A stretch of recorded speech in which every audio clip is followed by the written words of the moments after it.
For me, I only engage in things that I'm interested in, and the things that I feel very strongly about. You mentioned that there needs to be a lot of education for there to be improvement on how art is funded or, kind of supported on the continent. When I started the Addis Photo Fest, before that I was actually teaching photography and giving small workshops, but I realized it was more than just teaching students how to be better image. In this episode, we speak with Aida Muluneh. Aida is a photographer and cultural producer based in Abidjan. She is the founder of the Addis Photo Fest and the Africa Photo Fair. Welcome to Parallel Perspective, Aida, and how are you doing today? And how is Abidjan? I'm doing good.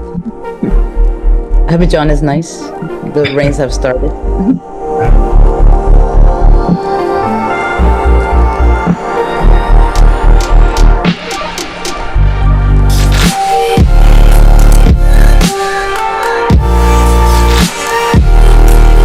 Good to have you here, Aida.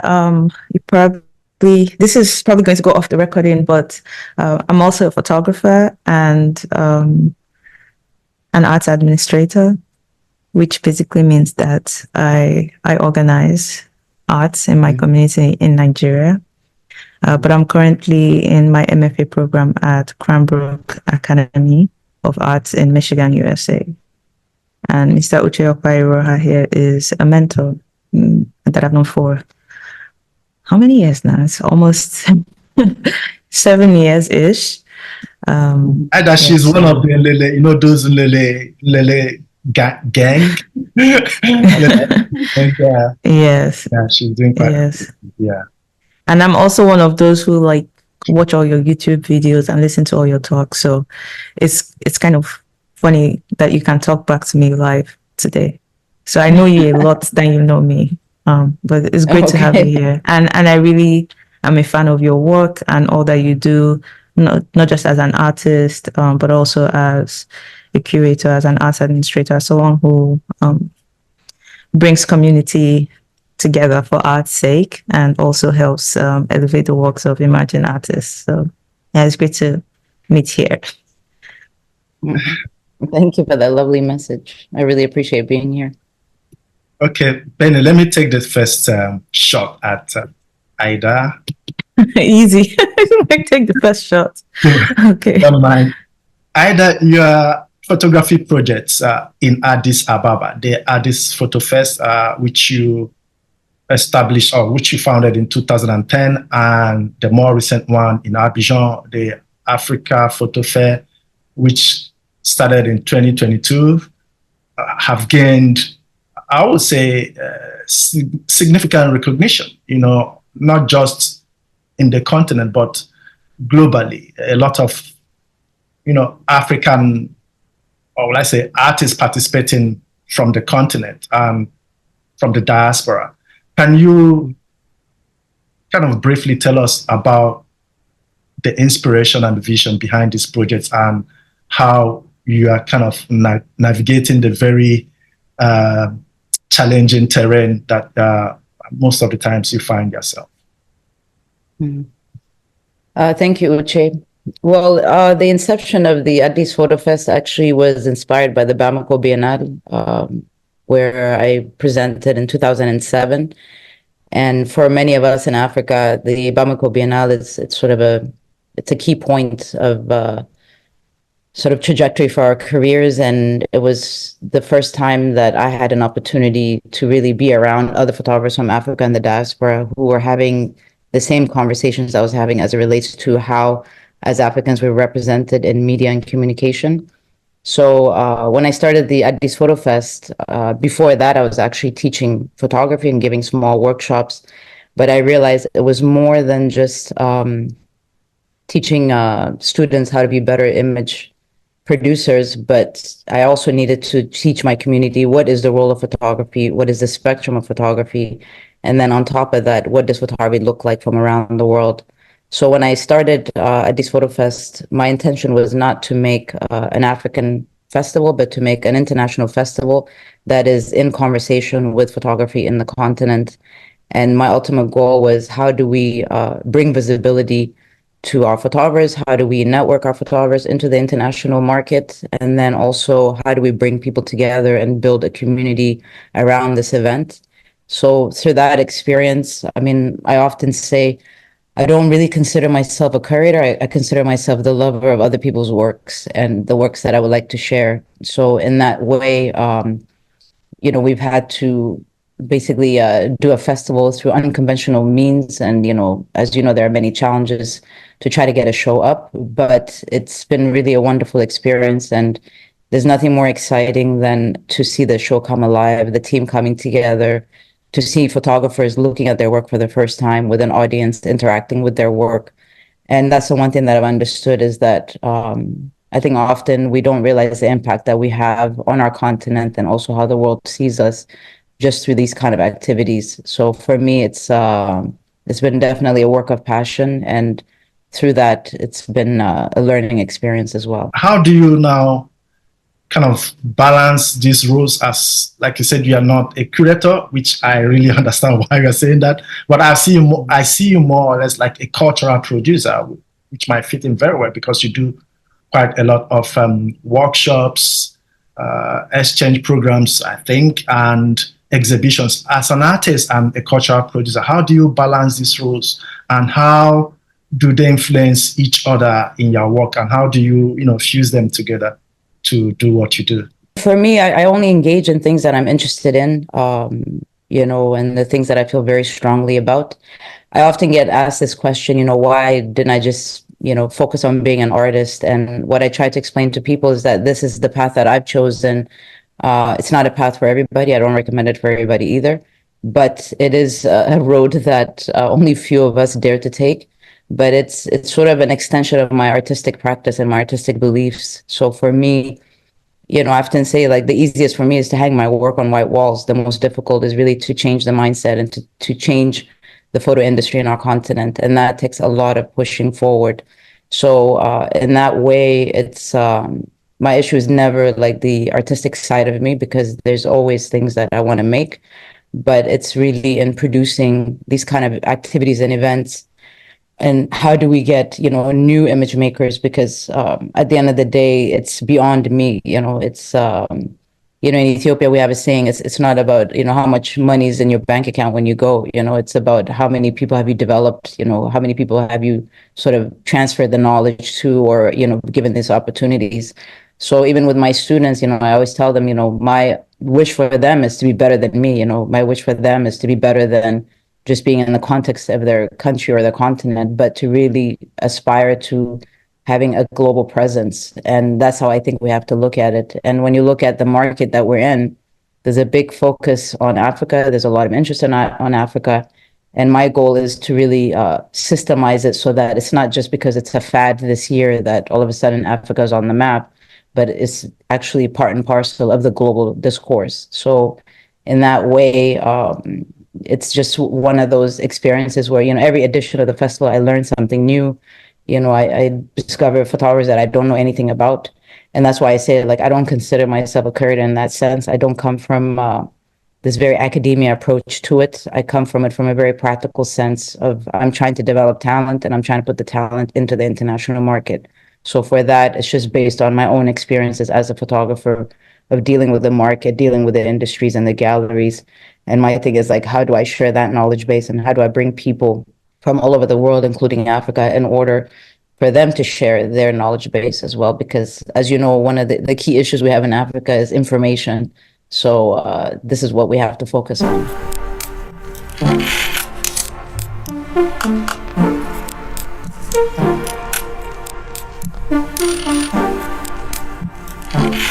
I'm curious about how you build capacity for the role that you're playing. I would assume that it takes a lot of,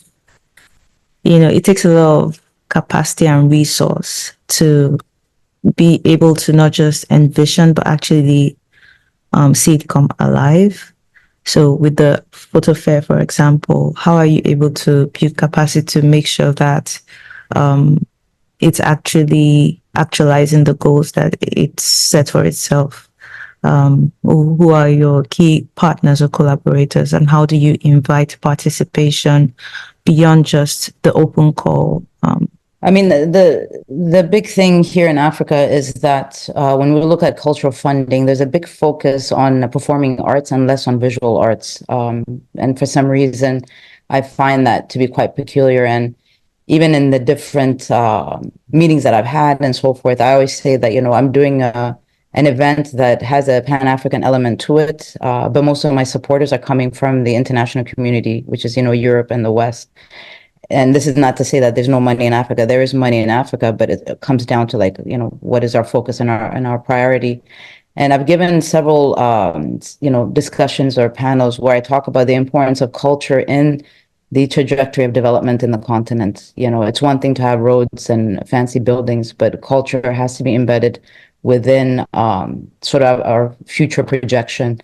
So in that sense, it's not easy to produce the festival.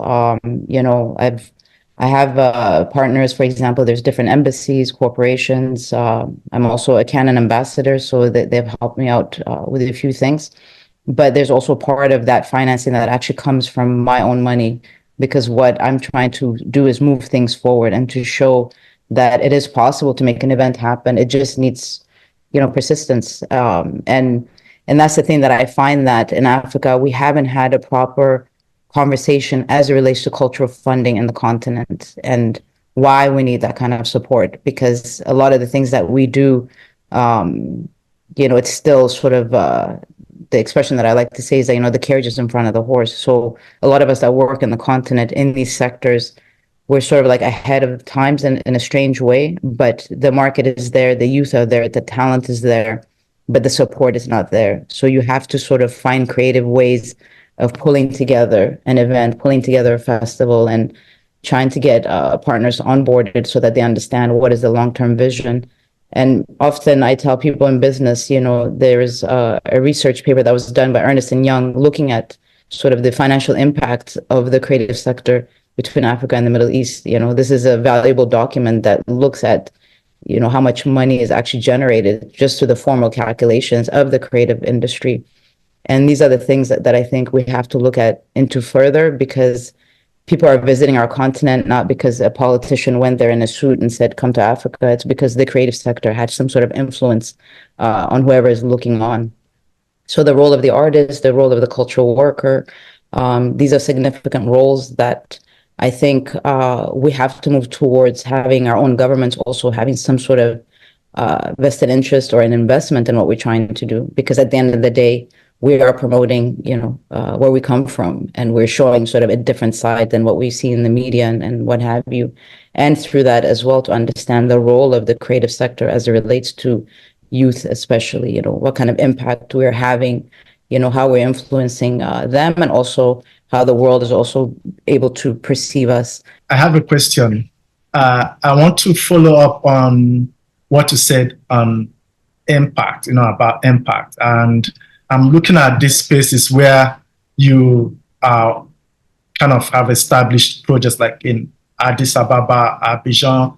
And I want to look at impact, particularly in terms of nurturing and showcasing emerging African photographers. I want you to give us, more on that aspect and how the local scenes, not just only in these countries, but also, for example, in Lagos. You've been to Lagos, you've seen what the Lille Institute is doing. You've seen what Artists Lagos, what they are trying to achieve, and they've done quite a lot. So I want to ask you, what impact are projects like this, like the one that you're also leading? What kind of impact, are they making on these artists, like in mentoring, nurturing, and now taking these artists to platforms like the for example, Bamako Encounters, and taking them outside of the continent to give them more visibility? Can you kindly please expatiate on this impact? When I'm developing the project, I'm very specific on the target audience that I'm looking for. So often I'm looking for under 35, and it's not based on, sometimes we have this whole thing of a level of elitism when it comes to art, and me, I'm anti that. I feel that art needs to be accessible to all, regardless. It's not something that, it's just a specific type of people that are coming to look at. So when I started the Addis Photo Fest, what was really fascinating was that we don't look at the opening. When we do the launching of the event, obviously we have, hundreds of people that come, they look at the work and so forth. What's been very fascinating for me is the next day after. So the next day we go around to see what kind of people are in there. And it's so fascinating because people that normally don't see photography exhibitions or haven't been to any exhibitions, entering into the space and then sitting with the work and looking at it and deciding which is their favorite and, having these sort of conversations, as we pass by. That's when I realized, okay, this is very fascinating because that means we have sort of made some sort of impact in that way. I'm interested in learning more about your approach to collaborating with institutions, academic institutions. You mentioned that there needs to be a lot of education for there to be improvement on how art is funded or, kind of supported on the continent. Paint your ideal scenario for us. What would that be like in terms of forming partnerships with academic institutions, or how that can impact on the work? I mean, I think with academic institutions, the key thing for me, and this is something that I'm always requesting for, but is trying to have young students or recently graduate to come to Africa and to be part of this journey along with us, because the key challenge within our sector, and especially when you're looking at cultural production, is the workforce. So you have to imagine I'm doing these festivals and training people that have no relationship with the arts and culture, so it's an education even for them. And I believe in empowering people to understand that they can be part of productions, because it's not just about the creative direction or what have you. There's a lot of logistical things to take into consideration. So in that sense, there's always talents that we're looking for, partnerships we're seeking out. But within that, it's also a conversation about developing sort of a network as it relates to like developing, as it relates to having a sort of an educational institution, and as Uche knows, I mean, it has its own challenges. Anything dealing with education in Africa without the outside support, without subsidization, it's quite difficult to run programs. So for that, I'm big on creating those networks and bringing people into the continent, because we're also, in a time and frame. Just to give you an idea, for example, to get a visa to go to Europe for a residency or to get a visa to do whatever within your profession, it's becoming impossible now. And my thing is that we don't need to go over there. We need to bring people to us, because by having these collaborations, it's not just people from outside teaching us things, it's also us teaching them of how things work, So in those ways, institutional partnerships are quite important. But also, my big question is that how do we support our existing institutions in Africa, to have sort of a curriculum and an engagement that makes our artists, our creatives competitive into the international market. And this is not to say that, I've done reviews abroad in Europe and what have you, and that system also, there's a lot of conversation to have as it relates to, where the market is and what the students are learning. But, just as an example, like my last visit to Lagos, I came across, Yaba Tech School, and I was really impressed by the infrastructure of the school, forget about anything else. But I was like, this is so fascinating. So I'm very much interested in working with existing systems. I'm not really big on reinventing the wheel, but also, how do we fill in these holes that exist as well? And granted that, the amount of creative talent that's coming out of Africa, even without a proper education and so forth, that's commendable in itself. And even I remember Dudley Brooks, who's the one of the photo directors at Washington Post, when he came to, he's been with me since 2010, since I started at Addis Photo Fest.